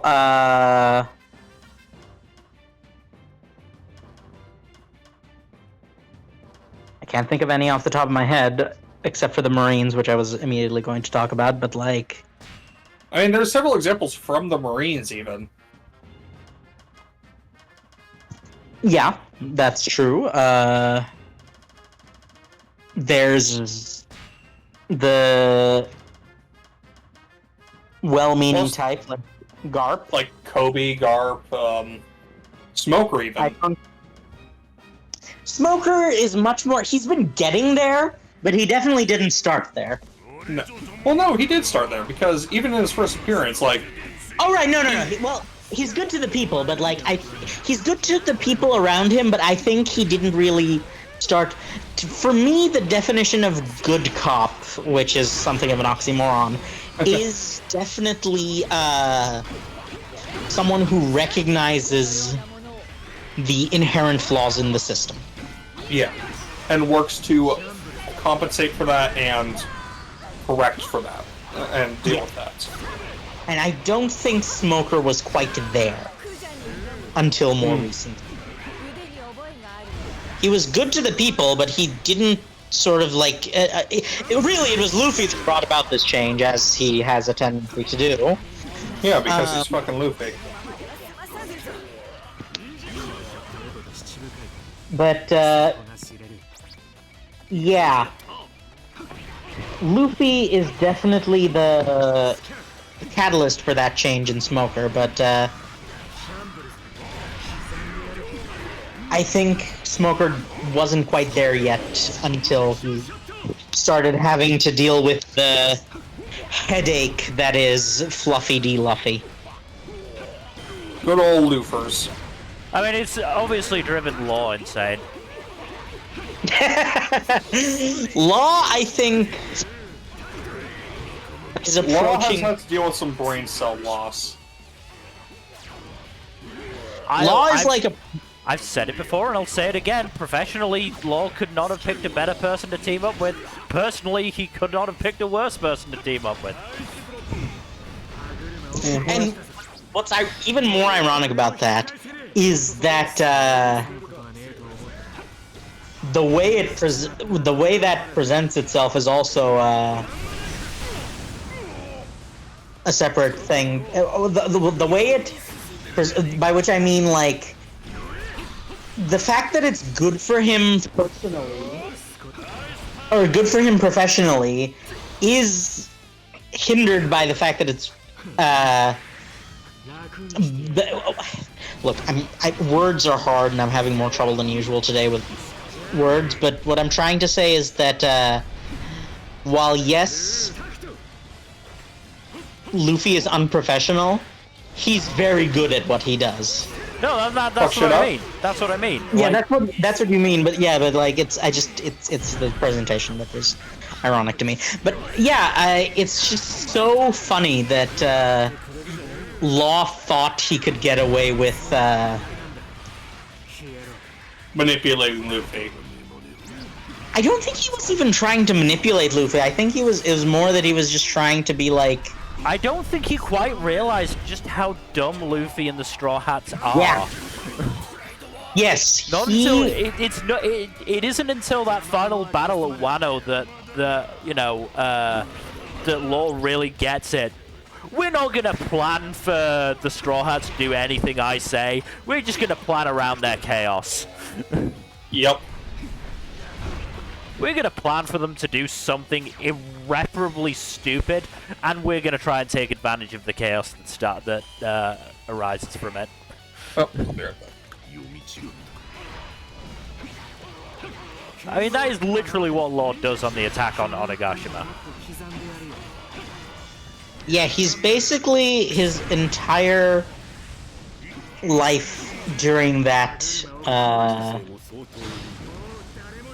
arc is essentially being like, all right, what idiocy are the Straw Hats going to do, and how can I work that to my advantage? Yeah.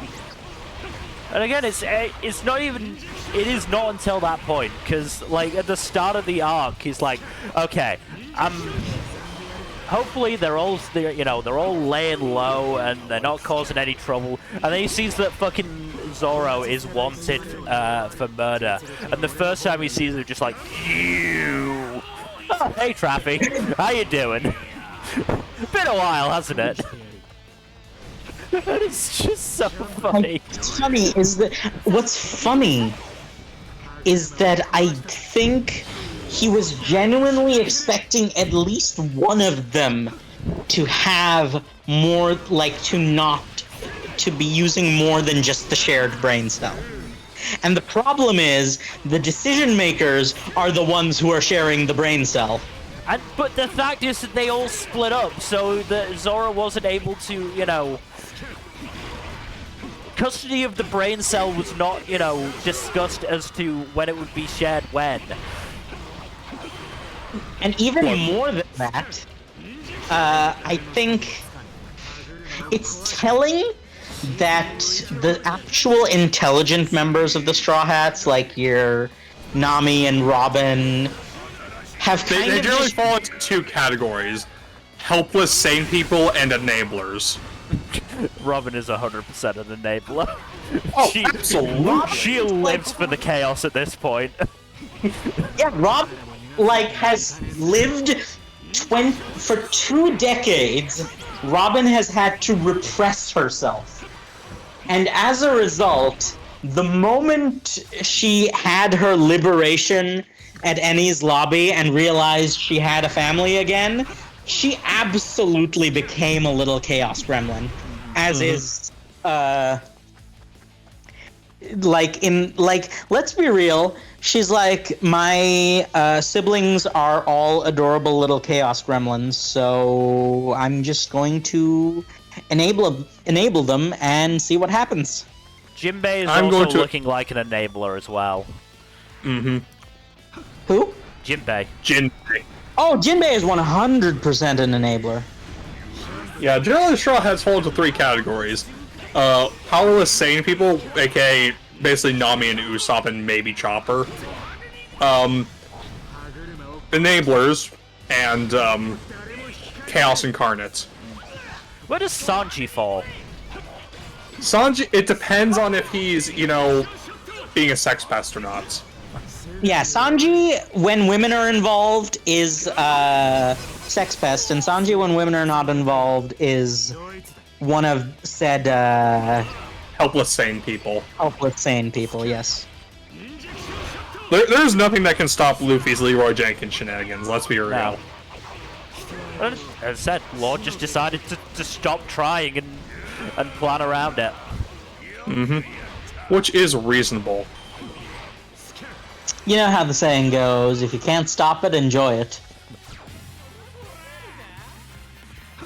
But no, that moment where Law meets Luffy and Zoro and Wano is genuinely one of my favorite moments in One Piece. For just the sheer amount of anger that Law has on his face. Of just, I asked for one thing from you. One thing. You couldn't even give me that.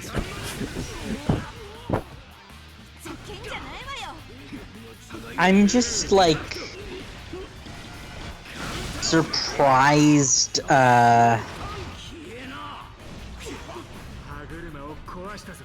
it took him that long. To be fair, he only had access to half the Straw Hats for most of his time with them.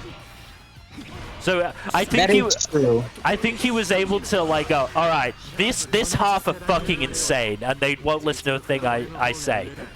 But surely the other half can't be that bad. And then he met the other half and was like, no, they're all that bad. They are all chaos. Oh god, what have I done? I missed my crew. It really do be like that sometimes. All I had to put up with my old crew was Beppo apologizing. I love Beppo. Beppo is like the best part of, like, he's absolutely one of the top tier minks, without a doubt. But he's also just like one of the most adorable parts of the series in general, simply by virtue of being Beppo.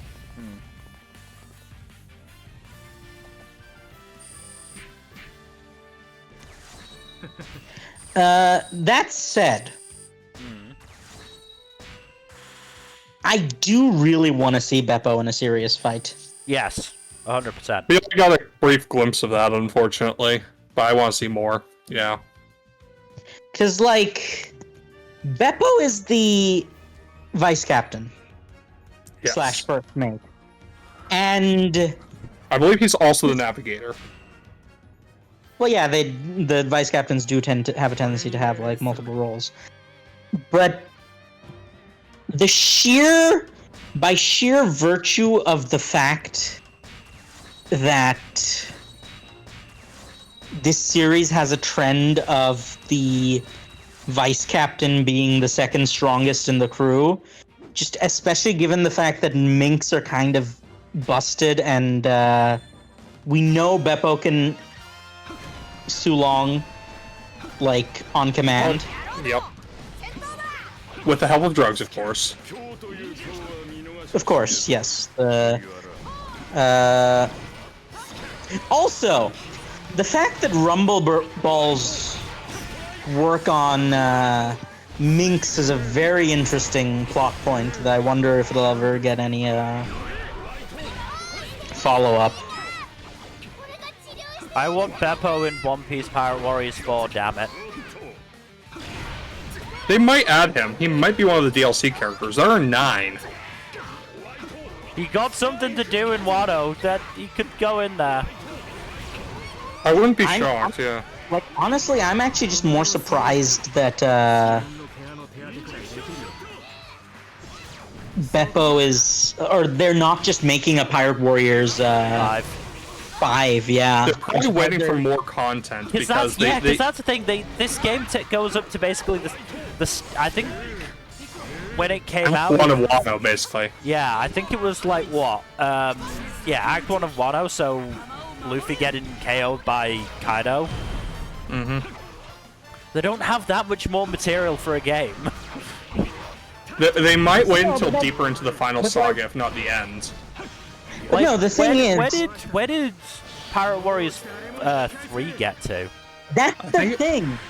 I think that was either Dressrosa or like early Whole Cake. Went from East Blue to Dressrosa. No, it went to... Gear 4th was the final showdown. Okay, so Dressrosa climax then. Yes. It got as far as that.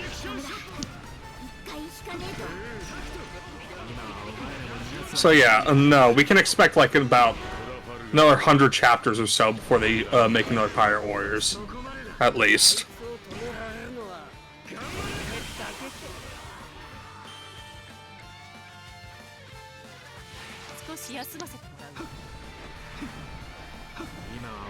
But yeah, it's just one of those things where I'm like...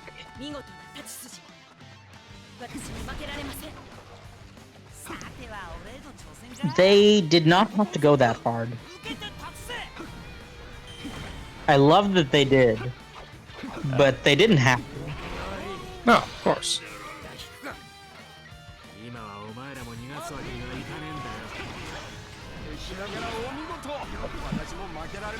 Maybe we'll get the some of the other characters will be, you know, the 2 participants in the greatest fight that never was. What was that? What's his fucking name? Fukuro Kajin, whatever the ninja. Raizo. Raizo versus Fukurokuju? Yeah. I'm joking, but I'm just making the reference to, you know, the greatest fight that never was, because we barely got to see any of the so intricate and well choreographed ninja fight. The amazing ninja action, yeah. My favorite part of the fight was when he said it's ninning time and nin-ninned all over them. And then he said, believe it.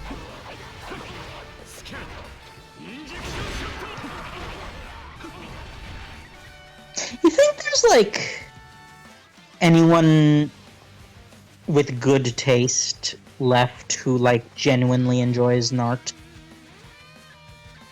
I can't think of any off the top of my head. There's definitely still people who genuinely enjoy Nart still. Their taste, however, is Questionable, yes. Okay, can I say a controversial opinion on the subject? You're probably going to anyways, but go for it. Well, no, I know I'm going to anyway, but it's polite to ask.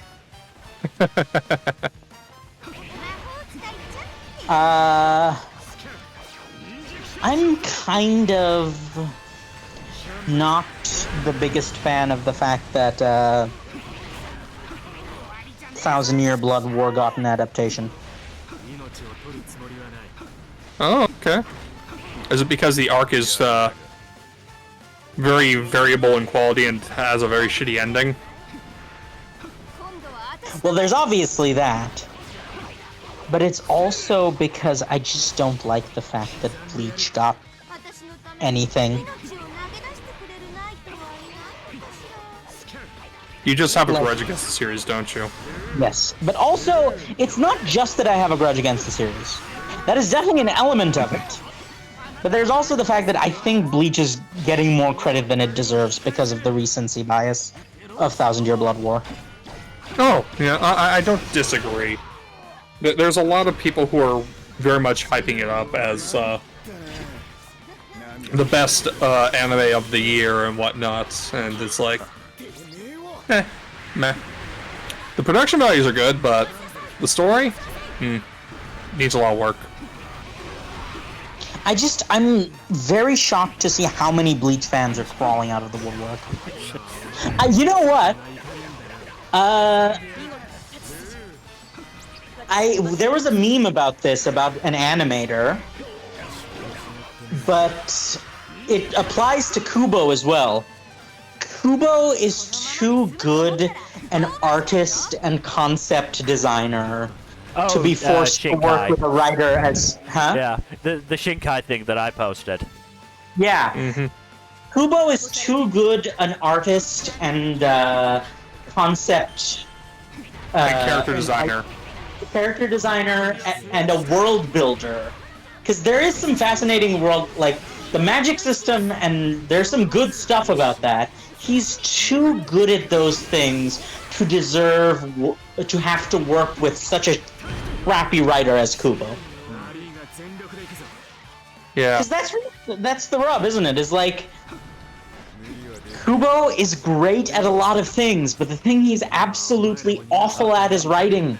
Like, I think Bleach would have been had the chance to be a genuinely good series if he'd had a ghostwriter. Like, yeah. the concept, like, I really like a lot of the powers, like the variety with the swords and everything. I think that's honestly pretty great. Mm-hmm. What I don't like is the fact that, without a doubt, every single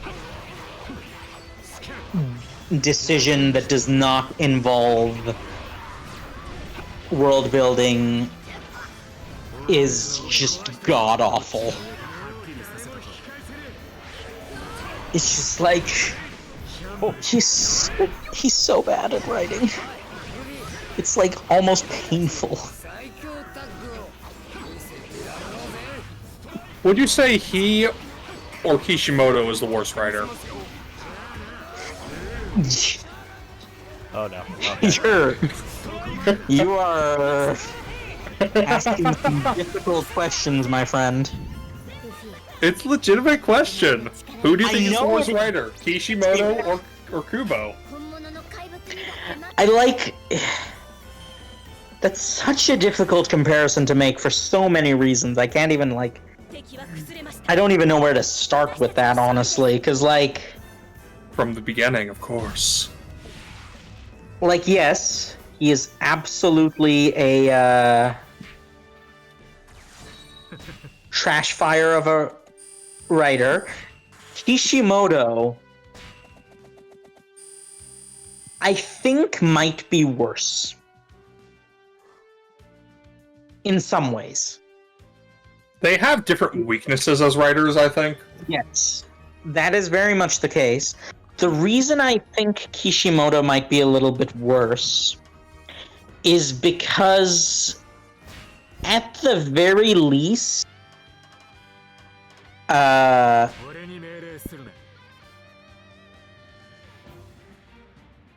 Kubo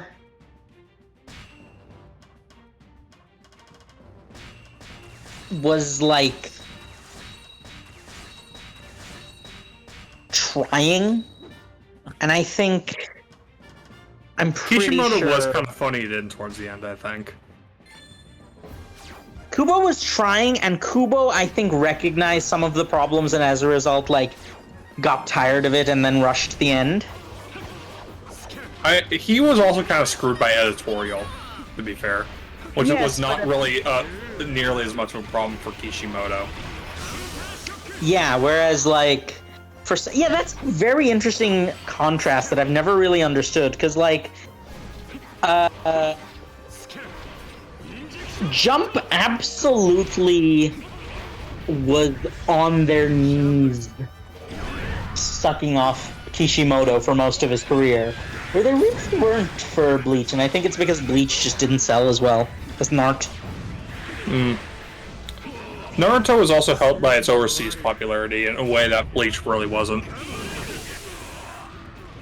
Don't get me wrong, Bleach was still pretty popular outside of Japan, it just didn't have that hit status that Naruto did. I think it's because the concept of Soul Reapers is a bit harder of a sell than just ninjas, you know? And even beyond the concept being a harder sell, I think one thing that's not taken into account is the fact that Narc was very much more of an underdog story, which is Undermines. yes. But no, the what I'm trying to say is that Narc was an underdog story at the start, and that is something that's much more popular, I think, in the West. It definitely leaned much more into the underdog stylings, that's for sure.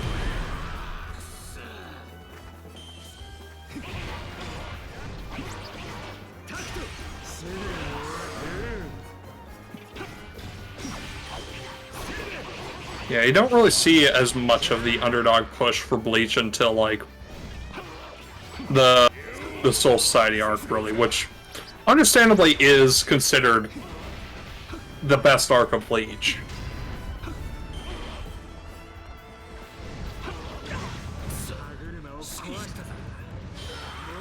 Is it it's all downhill from here It is very much an it's all downhill from here It does moment. kind of plateau at points, and even goes up in quality at points here and there, but like it does not reach the same level as Soul Society ever again, I don't think.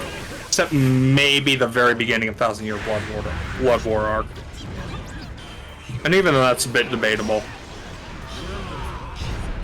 How far in was Soul Society arc? Soul The Society first is the second The arc. second one, yes, it's the second arc. Oh boy. Yeah.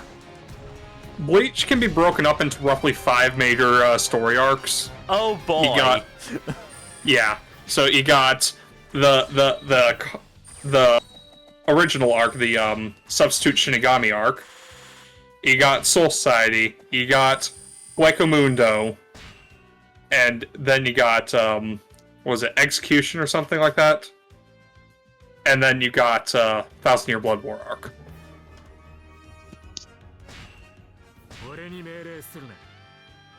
Now, your minds will definitely vary on which of the other arcs outside of Soul Society are better than the others, but, like, I've pretty consistently seen most people agree that Soul Society is the best overall arc. Because it's a tightly knit underdog story with a properly, like, with a cool cast of characters, and it's a rescue.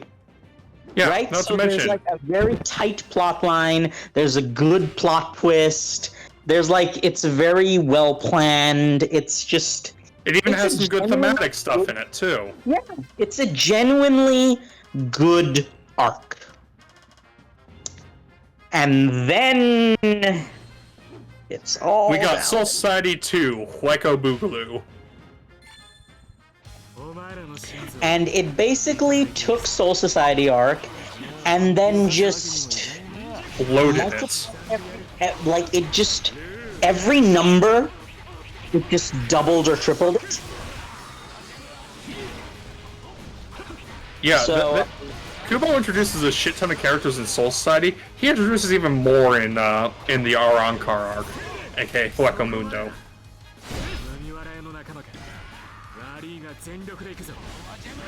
I will say this about Kubo though. I do like that he introduced like Spanish and German names for the different non-Soul Reaper societies. Yes, but there are some problematic implications to the fact that the final arc's bad guys are literally somehow both Nazis and also Jewish. Oh yeah. No, I'm not even going to touch that. I'm not going to touch that. But like, the fact that that's a thing. It's still yeah. not as bad as the Attack on Titan stuff. Not That's even so close. much worse. God, I have to like. I need to be ready to like pull out the thesis on some occasions nowadays, but I have some like cousins who are very young and also fans of Attack on Titan, and I have to like. And they like I just. It's a struggle every time I try to explain to them what the problematic elements are, because it's just like There's so they're many. babbies. No, but they're babbies. They just like don't seem to understand. Try to explain it to them in a way that they will. Like maybe, what are they like super deep into the series or? I'm pretty sure they. Well, by deep in I mean like they've. I'm pretty sure they're like current on the series, but like. Tell them the ending's super disappointing. No, I mean I think they've like seen up to the ending, and they still like it. Oh, then there's no saving them. There's no hope. Just Yes, abandon yes. them. There's no saving. Hold on, Sometimes the ending hasn't even been animated yet. I think they might have read the manga. I don't know for sure. It's like Okay. I don't see them that If often. they read the ending and they still like it, then yeah, they need to either develop a sense of taste or they are lost. I understand to a certain extent. They're young, so How young? like 11, 12. Okay, yeah, that's too young for like proper media literacy. I least don't on the- know. It's too young to understand like the shit, all the shit that makes Attack on Titan awful. Listen, I don't know. because we're nerds with high standards does not mean everyone is. They're also typical. I should remind you of that. Oh, neurotypical? Oh, yeah, that's unfortunate. I do have a neurodivergent cousin who does, in fact, have better taste. So I guess just neurotypical people don't have as good taste as neurodivergent people. Huh, funny that. well, I think it's more that it's the core is that neurotypical people have an easier time with the idea of turning your brain off. Yeah, that's not gonna happen. Yes, I'm sure you understand exactly where I'm coming from on that one. Yeah, neurotypical people seem to be able to turn their brains off. Such is not the case for neurodivergent people. Look, I can zone out for a bit, but that's not quite the same thing, is it? No, it really isn't.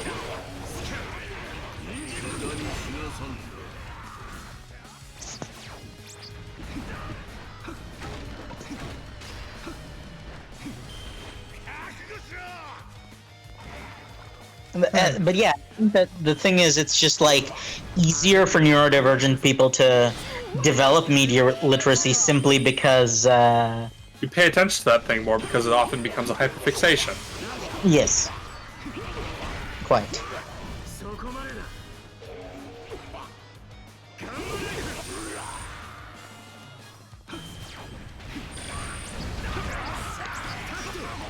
So, yeah, it's definitely struggle to some extent. Yes. Okay. Yes, they're just walking. Look, they're just walking their dog. You don't have to yell at them, Biscuit. It's fine. Yell at them, Biscuit. Tell them to leave your territory. Well, actually, that's you see, that's not the problem with Biscuit. Her issue is that she wants them in her territory. Tell them to enter your territory. She's like, why? How dare these dogs enter my presence and then somehow refuse to play with me? Very rude of them. Sounds about right.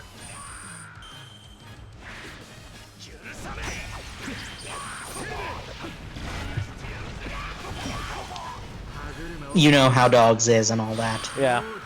I know. I've had the dogs before. Why that accent? I don't know. It's just like there were a lot of accents you could have gone with. Why that? I've had the dogs before, laddie. There we go, that's better. Is it? Well, I I have think, Scottish ancestry, okay? yeah, I think on that basis, it can roughly be stated to be better. Also, I've noticed that sometimes if you're not careful, an Irish accent can trip into an Indian accent. I have never had that experience, but I guess.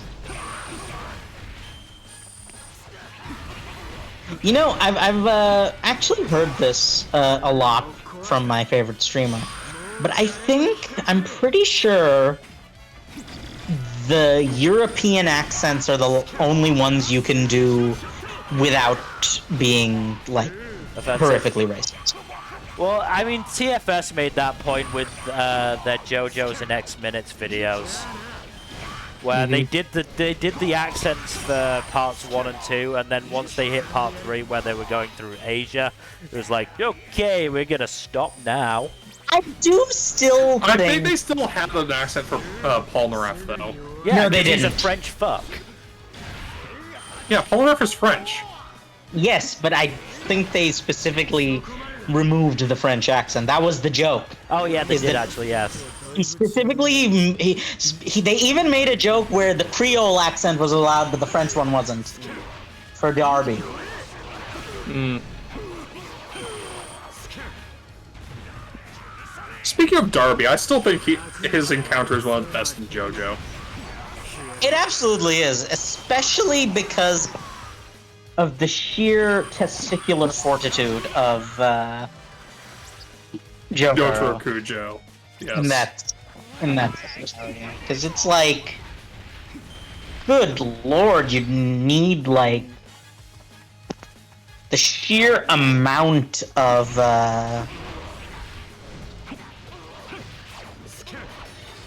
testicular fortitude you need for that is just astounding.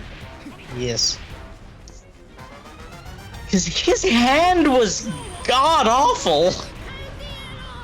And yet he managed to bluff into, you know, actually winning with that hit hand. It's great. Yes. No, it probably is one of, if not my favorite part of part 3. Yeah. Honestly, it's an easy top 3 fight from that part. The only fights I would say are like on par with it are the big climax fights plus the Vanilla Ice fights. find Vanilla Ice fight to be a little bit overrated. I still think it's a good fight. Though also, I do think Iggy versus Pet Shop is underrated. Yes, Iggy versus Pet Shop is an absolutely underrated fight. I just think Polnareff versus Vanilla Ice is a little overrated because it was he had a heroic second wind and then he like. Why is Ivankov thrusting? Why isn't Ivankov thrusting? Why is that their idle animation? Why wouldn't it be? It's Ivankov. It's Ivankov. Like, if I'd be more concerned if Ivankov wasn't thrusting. The question isn't, is Ivankov thrusting? The question is Ivankov gyrating? It's a very good point. He makes a very good point, Mel. And with that, seeing as we are over 2 hours, we should probably end. Time really flew today. Yeah. Yeah. It was fun. I only had one period when my computer decided to freeze for a little bit.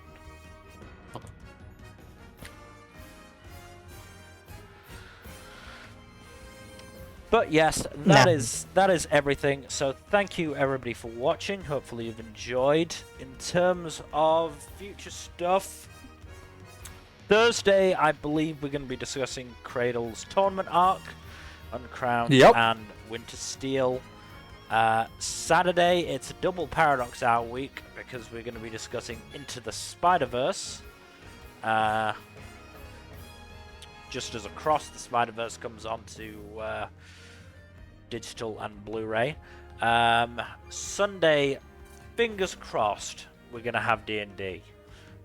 I hope to God we are. Do you have any work that day? No, I'm on holiday for a week starting Thursday. Excellent. That'll help. Yeah, and then next Tuesday, probably going to be back with more of this. I'm enjoying just going through the treasure log as incredibly overpowered characters. That looks fun. That is literally the reason people play the Pirate Warriors series. Or the Warriors games in general. Yeah. But yeah, thank you everyone for joining us. And as always, have a good night. Bye-bye. Later. Good night.